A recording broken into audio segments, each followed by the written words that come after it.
Les agents des régies financières issus de l'administration des douanes et des impôts pestent contre le silence coupable du gouvernement face au laxisme visiblement entretenu, dont la dilapidation des fonds publics à hauteur d'1 milliard de francs CFA.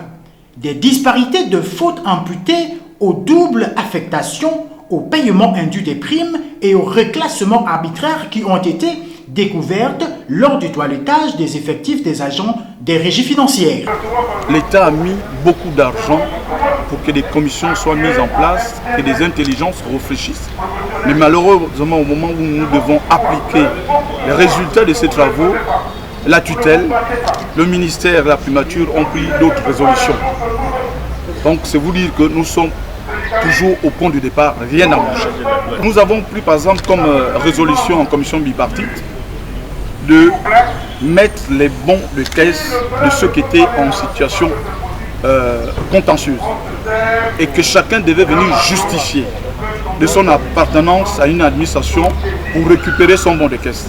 Nous avons eu des situations où des personnes avaient 3 bons de caisse chaque fin de mois parce qu'ils étaient alignés dans les fichiers de primes de 3 directions. Il était question, à la suite de ces travaux, que la seule prime qui devait revenir à ces derniers, c'est la prime où ils travaillent. Et les autres primes devaient repartir dans le budget de l'État. Au moment où nous parlons, je vous dis, ces gens ne sont pas encore retirés du budget de la fiche de prime que nous payons mensuellement.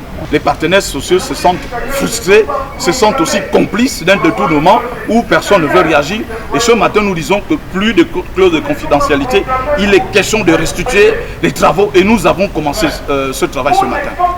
En guise de levée de bouclier, une assemblée générale des agents des douanes et des impôts a été organisée ce mardi 12 novembre pour restituer à la base le mutisme du gouvernement 2 ans après la mise en place d'une commission bipartite chargée de l'audit des effectifs, de l'harmonisation des primes et des régularisations de situations administratives. Les personnels des régies financières promettent d'aviser en cas de persistance de ce mutisme qui pénalise le fonctionnement optimal de l'administration publique.